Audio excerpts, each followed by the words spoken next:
What's going on? Why'd you run away? I don't want to be there. Why not?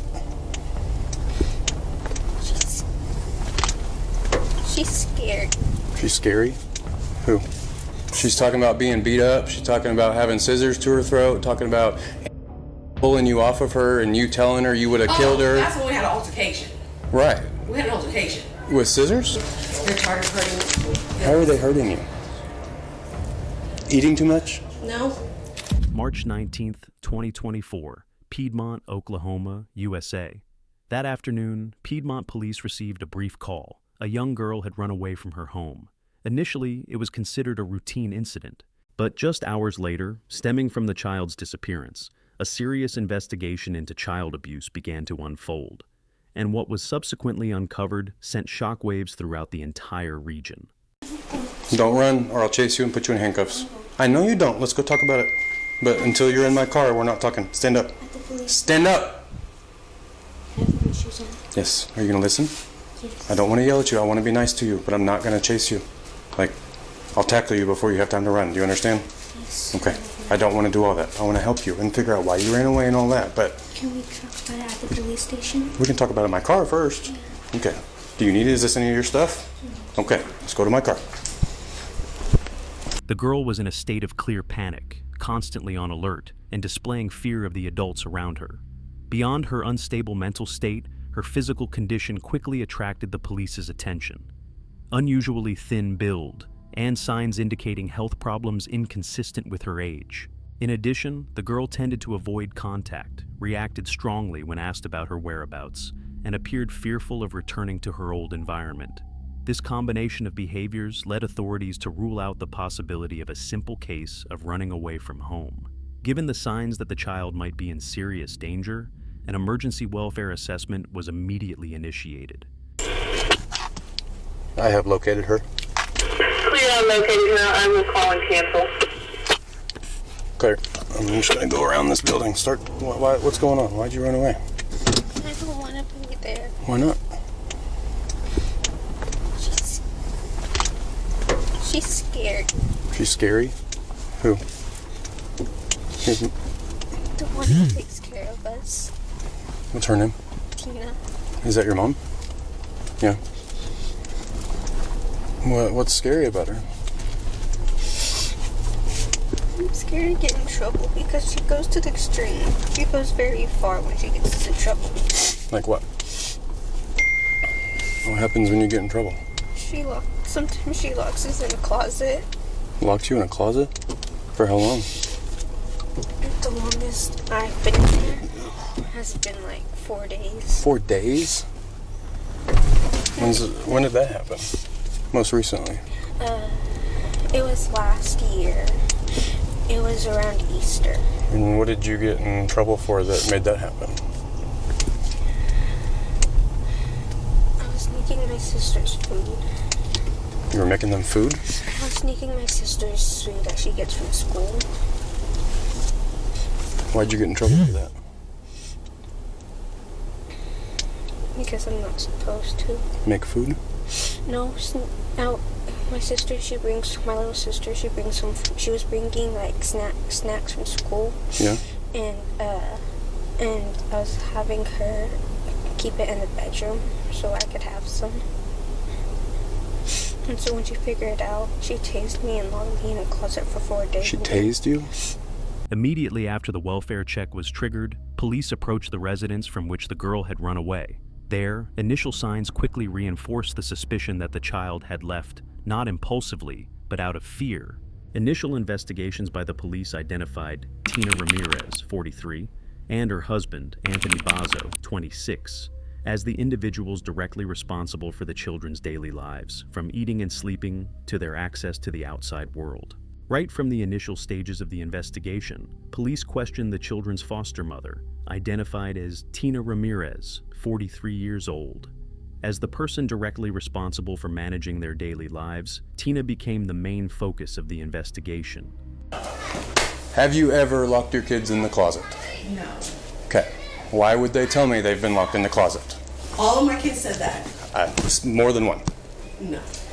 I've never locked any of my kids in the closet. Okay. I found this letter. I'm sure you've read it. It was in your closet. Oh, yes. Tell me about these letters. Sure, absolutely. I mean, why is she saying all this horrible stuff is happening to her if... She does that. It's how she vents. Right. I mean, is it the truth? I mean, those are old. I wouldn't know. Like, She's talking about being beat up. She's talking about having scissors to her throat. Talking about pulling you off of her and you telling her you would have killed her. That's when we had an altercation. Right. We had an altercation. With scissors? No, there was no scissors. She was coming at me. Okay. But we can't pull it off because she was holding my hair. Okay. Right? And yeah, that did happen. That did happen, yes. How do you discipline these kids? I mean, I know we talked about it earlier. Do you spank them? No. Do you hit them? No. Ever?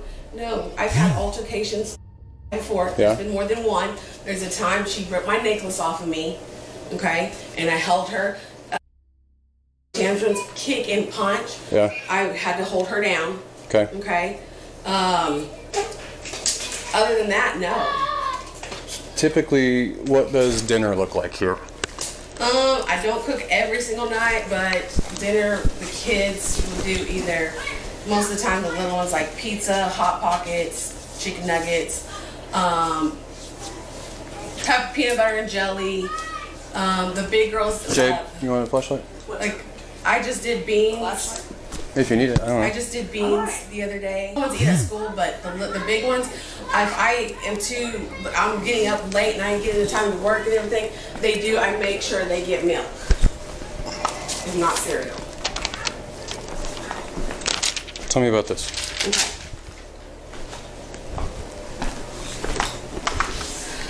This one right here, I did take away the drinks from her because she was sneaking them. She writes stuff like this all the time, sir. You can talk to her about this. She does this all the time. She'll tell you. So why'd you keep this one like it's important? I didn't keep it because it's It was in your important. closet. I mean, I kept, With all your important papers. I kept all of these to show her and remind her, but I haven't got these out in forever, sir. I'm being honest, like, I don't think you are. I'm scared. Well, probably because you've been abusing your kids. No, Look how skinny they are. You tell me you feed those kids. I do. Enough. I wouldn't say enough. They like to eat noodles. What kid can get fat off of noodles? My kids. I feed my kids noodles all the time. They're fatter than hell. At least not skin and bones like They this. eat noodles and crackers with it. And spaghetti and meatballs and Hot Pockets and pizza and hot dogs and all kinds of nutritious things. Those kids are malnutritioned, Tina. Well, I give them canned vegetables. Does that count? That's healthy, yeah. Apples. Explain that to me. I know, but here I am, and they don't have bedrooms, and they had cereal for dinner. Well, that's what they wanted. They got the choice, the option, and they had the choice of that. That's what they wanted. It's always what they want. What do you want? I'm not cooking tonight. If they want cereal, they get cereal. If they want a bologna and cheese sandwich, sir, they get it. Ask all of them. That was their option tonight. I'm not sure what she wanted. I said, what do you want? There's beans from last night that I cooked. The police officer picked up the letter and read aloud part of its contents in front of the foster mother. The atmosphere in the room immediately became heavy. After finishing, he paused, looked directly at Tina Ramirez, and asked a short but decisive question, demanding that she explain what had been written in the letter. She was just saying, who's going to get to eat the beans now? She loves my cooking. My kids love my cooking. Dear God, I think she's going to kill me. I didn't do anything. You and I both know that. I have been talking to you, praying, and trying to be polite, helpful, and respectful. I've been shutting out all the bad thoughts, but it's no use. But I won't let their negativity and discouragement stop me. This is my year for as long as I'm alive. I'm going to change, but I won't let anyone stop me. I want to change, but if she kills me, I know that I was making changes to make me better. I'm going to be kind and respectful still. She held scissors to my throat. Scissors, underlined, to my throat. She left bruises on my neck, along with cuts from her nails. She cut the inside of my lip, and now one of my front teeth is moving slightly. My nose is clogged with blood, and my ear is bright red with plenty of scratches on it. And it hurts so bad. I can't lay on that side of my head. You know I could get her in trouble for that. And the fact that she said, I'm going to That's kill not her altercation. with at least 2 people besides me that can verify that. Then she whispered to me, if Katrina didn't stop me, I would have choked you till you passed out. And I'm the sick, twisted one, but no, I'm going to stay here just to prove what I can change. Yes. For the investigators, this was no longer just an emotional letter from a child, but a document reflecting what was actually happening inside the house.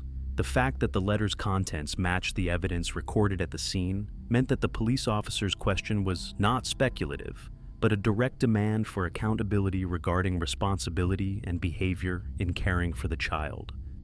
Tina, combine that with the fact that these kids have run away 7 times from you?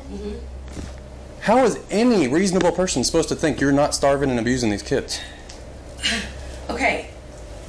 Mental abuse, I would say yes. Physical abuse, no. Has there been altercations? Yes, there has. Starving, like you said, I feed them, but it's not the food like you're saying your kids get. No, I quoted the noodles you said. Okay, you said noodles, I said noodles. Okay, we're If not. I'm starving them, why do I have all this food? If you're feeding them, why are they skinny? Have you talked to them about that? I have. And what did they say? That's not what we're talking about. I'm asking you questions right now. If you're feeding them, why are they skinny? Are you eating? Is your husband eating?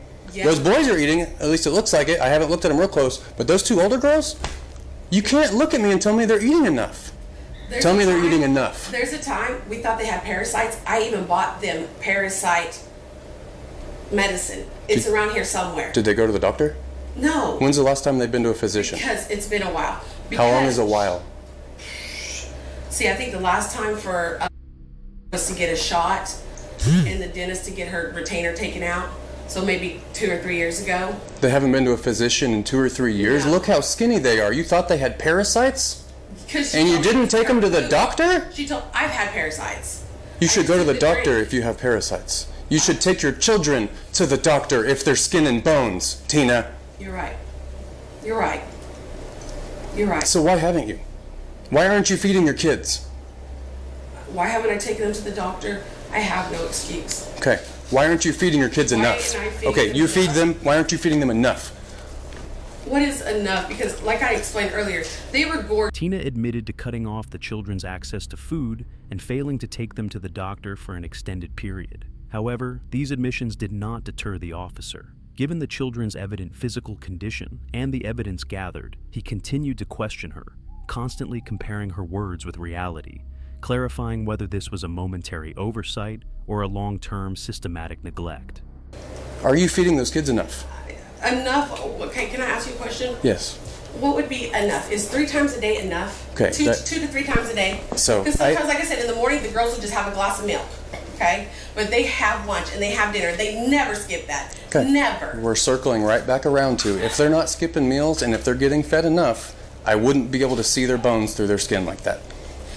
Yeah. So maybe, like you said, I should take them to the doctor. Absolutely, I think you should have taken them to the doctor. You know, especially if they're skinny because there's something wrong with them. You know, if they're skinny because there's something wrong with them, they need to go to the doctor. If they're skinny because you're not feeding them, you need to go to prison. Right? Right. But you haven't fed them enough either. Okay. Look at them. It breaks my heart. When I found that girl and she stood up, Tina, I don't know how you stay here with her like that. She's tiny. She covers herself. She's always covering herself. But that doesn't mean it's not there. I know, but she covers herself. She does. I've been trying to get her to do more, drink more, eat more, and everything. Give her Gatorade. Said maybe you need some electrolytes. I did. Started buying more oranges and apples. Nutrients. Bought more canned food. Hey, you need to eat some vegetables. I have. And then you Ask her. keep it all locked up and you don't let them have snacks until you get home. Well, I'm always home. Now. Yeah. Yeah.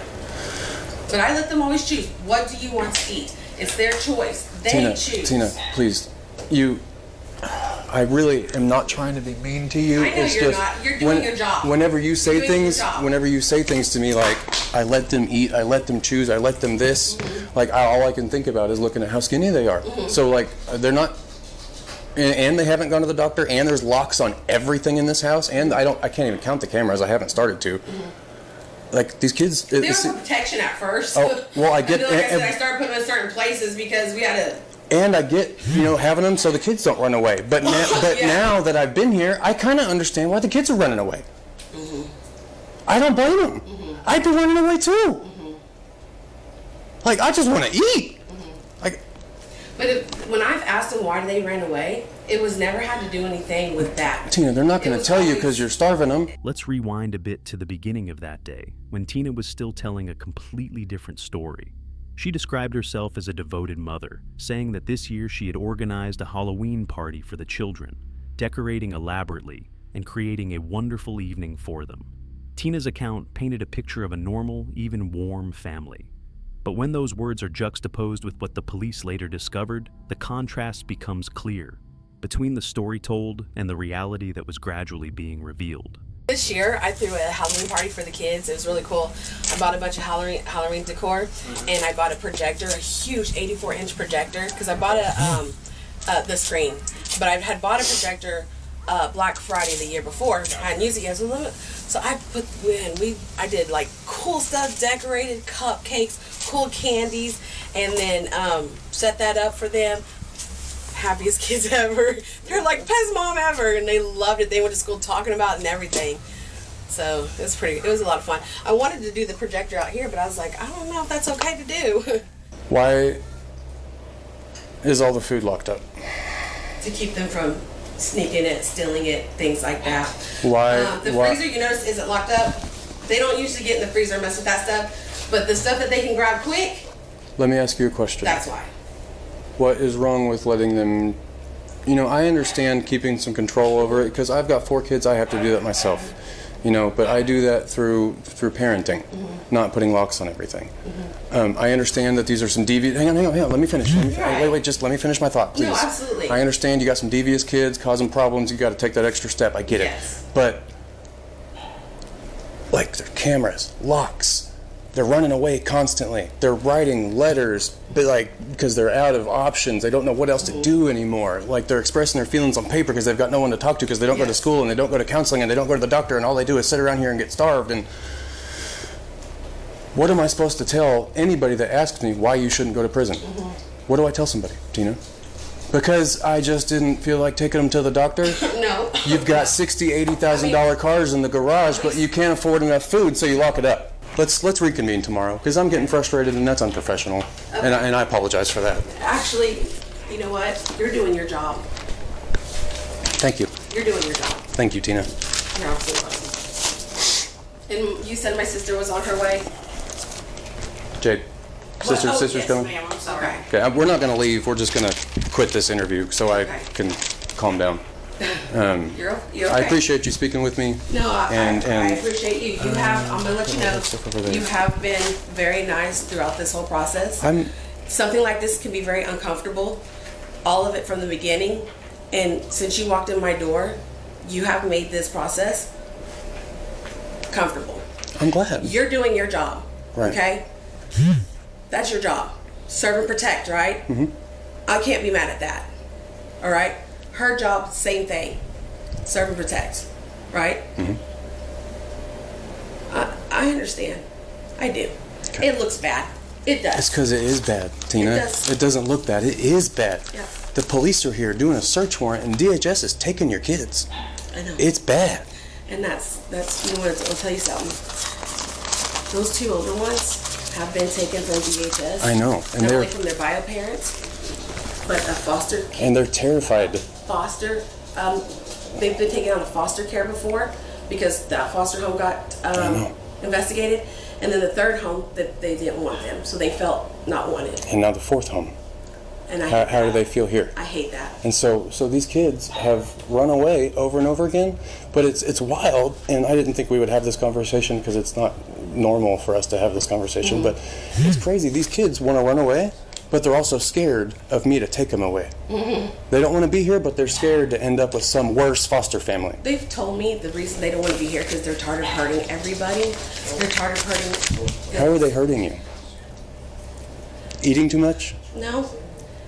Just putting me through the things that they have put me through. What did they put you through? Like, I told you she scratched my car. She got mad. She got angry. She's a child. As the meeting drew to a close, the police officer stood up to leave, But before leaving, he turned back and asked Tina one final question. This question wasn't intended to end the conversation, but rather to reveal further details that made the situation even more alarming, forcing the investigation to be expanded. Oh, I guess I do need to ask you a couple more questions. Yes. Several of your kids confirmed that you have tased one of these kids with that taser. No, as I was telling her earlier, we do that, bzz, bzz, bzz, right? Yeah. And we even do it with the dogs. Bzz, bzz, bzz. So physically, bzz, no, I'm not. Like, how close have you put it to the kids? One time I got real close on accident because we were playing around. But as far as, no. Okay, then the bzz, bzz, bzz game, like, how close are you? Oh, not that close. I know, but you're not telling me a distance, Oh. like with inches? That's like 6 inches is what you just showed Yeah, me. we pop it. Bzz, like, oh, it's like, did you find it? I did. Yeah, it's little. It don't hit them. Tina admitted to having held a stun gun at very close range to children, and even claimed to have once accidentally injured a child in the eye. This admission immediately heightened the seriousness of the incident, as it highlighted the presence of a potentially dangerous tool in a children's living environment. What particularly caught the investigators' attention was the apparent power imbalance in the guardian-child relationship. The evidence gathered suggested that the children were not only completely dependent on adults, but also lived in a state of prolonged subservience and obedience. This is a characteristic often seen in cases of systemic abuse, not random family conflicts. After the case was transferred to a criminal investigation, police searched the residence to assess living conditions and gather evidence related to the child's safety. The inspection focused on the ability to meet basic needs, the level of supervision, and potential hazards in the home. The results revealed several signs of unusual control, including a locking system restricting access to food and a dense network of surveillance cameras. Additionally, police found items used for coercive purposes, such as stun guns and pepper spray. All of these were documented and included in the file as evidence supporting suspicions of an unsafe living environment that could cause long-term harm to children.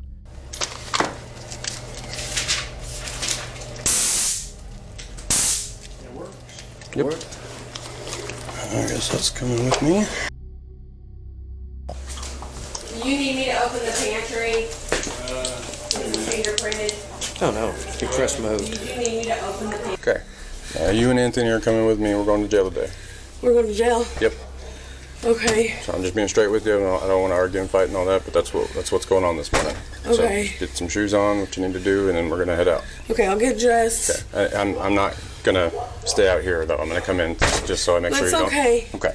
That's okay. Hey, how are you? I'm okay. I'm glad you're here. At some point, you and I need to sit down and talk about this environment and your involvement in all of this. Your name has come up several times in my investigation, but you and I haven't had an opportunity to sit down and talk. You and I as well are going to have to sit down and talk. You're coming with me this morning. So go ahead and set your stuff down. You already got shoes on and everything? All right, put your stuff down right there. And turn around, put your hands behind your back. Do I just, You just go to jail, that's all. I'm Hold that for me. Yeah. Yeah, you just stand right there and be helpful. After completing the scene investigation and seizing relevant evidence, police determined there was sufficient basis to move the case to the criminal prosecution phase. The findings in the house, combined with the previous confession and the children's condition, indicated a serious risk to the children's safety. Authorities proceeded to arrest Tina Ramirez and Anthony Bazzo.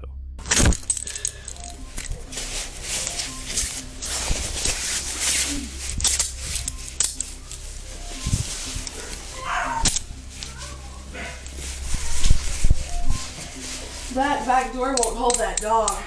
Okay, I know. I'll put him in his cage. No. Oh. Loki. Loki the husky. You're not gonna get the change? I was just making sure you had shoes on. You got shoes on? All right. Yeah. That back door won't hold that husky. She can take care of that, right? Okay. Let's go with him to his car. Can she give me water? Because my mouth is really dry since I'm just waking up. Can she give me You can water? get a drink of water. Yeah, that's Give me fine. water.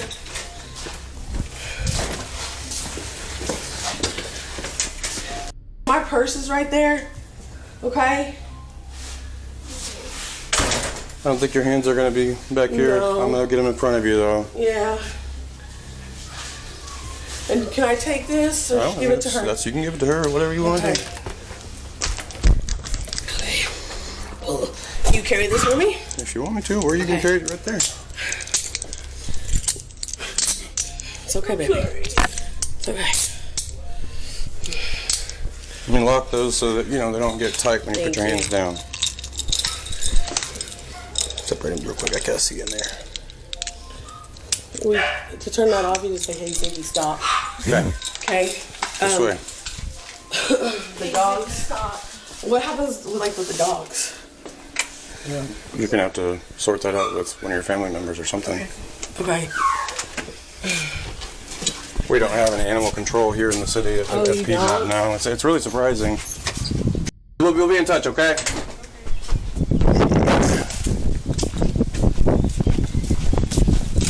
Do I go on the opposite side? Yeah, I'm going to see if we can't sit you guys back there. Okay. You got to take what? Is there room for both of them? Okay.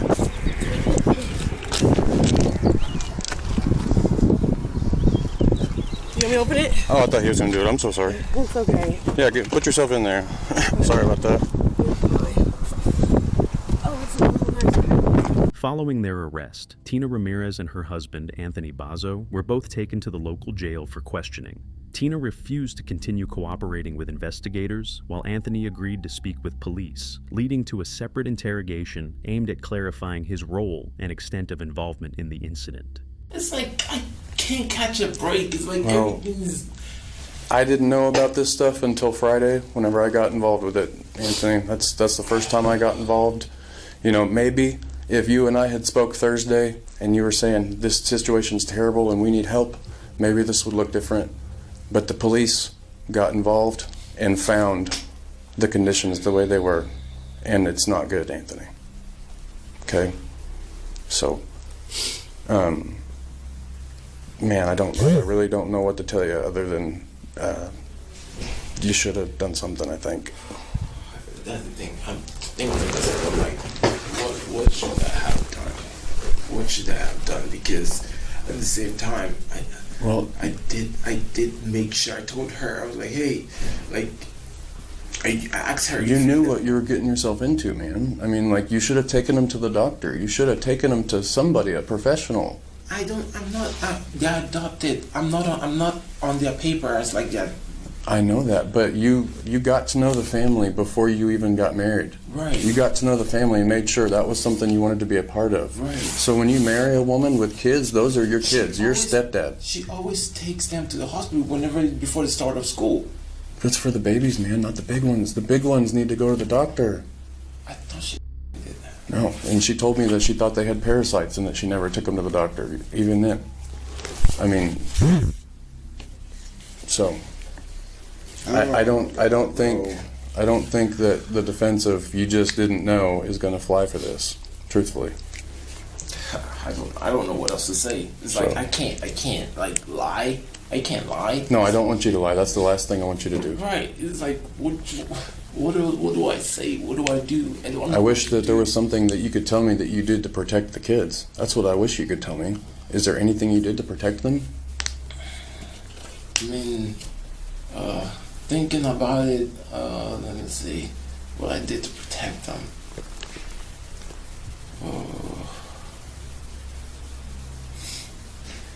If I'm just trying to think hard. And things that I did to protect them.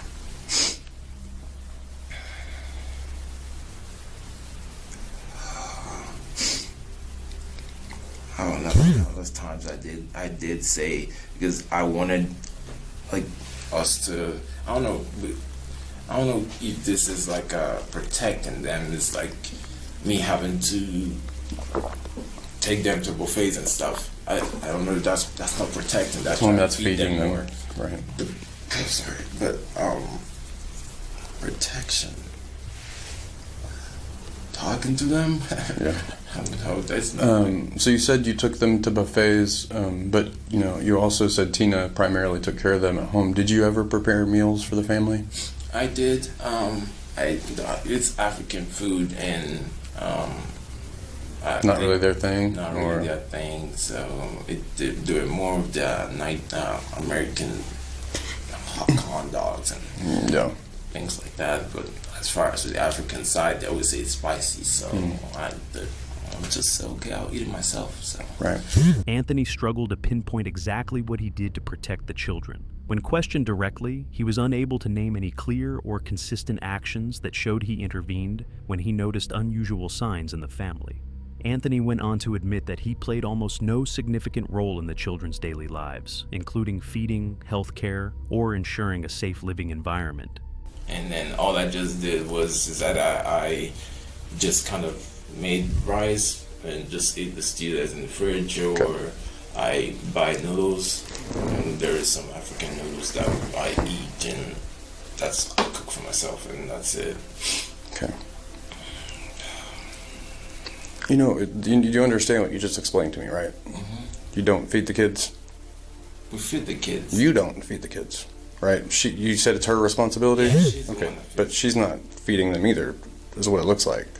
No, she says she feeds them, and I did tell. I asked her. Do you see her feed them? Yeah, in front. There was one time when I had this argument with her, I watched her. She doubled, like, there was a time they were eating, like, What argument were you having with her? It's mostly about this kids, man. It's like, I always tell her, hey, like, pretty much with the two, first I was like, questioning, like, why the hell do you have, like, why do you have all these logs, blah, blah. And then she goes, well, it's because, they every single time trying to run away, so I'm trying to stop it from happening. Then all of a sudden, cameras. Why do you have all these cameras? Like, Is that not you? Is that her? Like, there's so many cameras. That's crazy. That's just so crazy because I freaking that was argument about it. I argued with her. I said, hey, like, this camera, like, this is not a normal family. This is some prison or something. Yeah, that's what I'm thinking. Like, first of all, thank you. The cameras. I was like, yo, okay. There's so much cameras, and she's like, yeah, because I use the cameras to watch them because that way, because they kept asking after they finished eating, they kept asking, like, stealing food from the little ones. Whenever the little ones are eating, they go into the kitchen and kind of give the little ones some side eye, and then the little ones would just act like they're full, and then the big ones take their food and eat it Because they're hungry, Anthony. because they ate. But why are they? Man, Anthony, just like you, I'm confused, man. I'm freaking confused. Okay, they're listen. hungry. All right, just listen to me for a minute. Let me explain kind of what I'm thinking. Okay. Because you tell me these kids run away all the time, and that might be a behavior thing or not, whatever. But you're also telling me, like, they're stealing food all the time. Right. That just, like, they're stealing food all the time, and they're skin and bones. Like, they're hungry, Anthony. Hey, check this out. Though. Like, they went to my her sister's house. yeah. She fed them. But tell me why the hell they're still stealing the food from their cousin's place? Because whenever you came from a good home, so I don't expect you to understand this, but when kids over time don't get enough food, it's kind of like a dog. Like, have you ever had, like, a dog or an animal that went too long without food and stuff, and they just want to eat, and you gotta kind of stop them because they'll eat too much and they'll throw up, and you know, it's so whenever an animal or a child or whatever has gone without adequate food, they're gonna want to eat everything all the time, just as a psychological thing. Like, they're used to not getting enough, so they always want more. Does that make sense? Like, any chance they get for food, they're gonna be like, oh, I need to grab that because I'm not gonna get to eat tomorrow, or I'm not gonna have enough, or I'm still hungry, or, I mean, I'm not in those kids' head, but I can imagine kind of how they're thinking, and it makes sense to me from my side why they're stealing food, because they're habitually not getting fed enough. They're hungry. Does that concept make sense to you? I guess I don't know. It's just, I don't know, man. I've never dealt with shit like this before. All right. I don't know where to begin. I don't know what's going on. I don't know. All I know just know is that my whole goal for this was to have a good family, like turn something that was bad back to being good. That's all I wanted. Have you ever hit the kids? No. The only time that I hit the kid was because of he got expelled from school, and I was just kind of mad because it's like I didn't hit him so much, but at the same time it's just kind of like that. After the father was questioned privately, the investigating agency proceeded to complete the legal procedures for the entire case. Prosecutors determined Tina Ramirez faces multiple charges of child abuse and neglect, and is also being prosecuted for assault with a dangerous object. Anthony Bazzo, in his role as co-resident and responsible for the child, was also prosecuted in connection with failing to prevent and protect the child from harmful living conditions. The arrest and formal indictment conclude the initial investigation phase and initiate criminal proceedings, where the alleged acts will be considered and judged according to the law. As of now, the case is still in the litigation phase, with no final court ruling yet, meaning the specific prison sentence or fine has not been determined. Guardianship over the children has been completely suspended, and any further criminal decisions will depend on the final court ruling in the upcoming hearings. The case concluded with the children being removed from the dangerous environment, but it also raised larger questions about responsibility and the child protection system. A prolonged state of abuse cannot develop in just a few days. It is the result of accumulated neglect over time. The case in Piedmont, Oklahoma, is not just the story of one family, but a stark warning. When child protection is neglected, the price to pay can be the safety and childhood of the most vulnerable.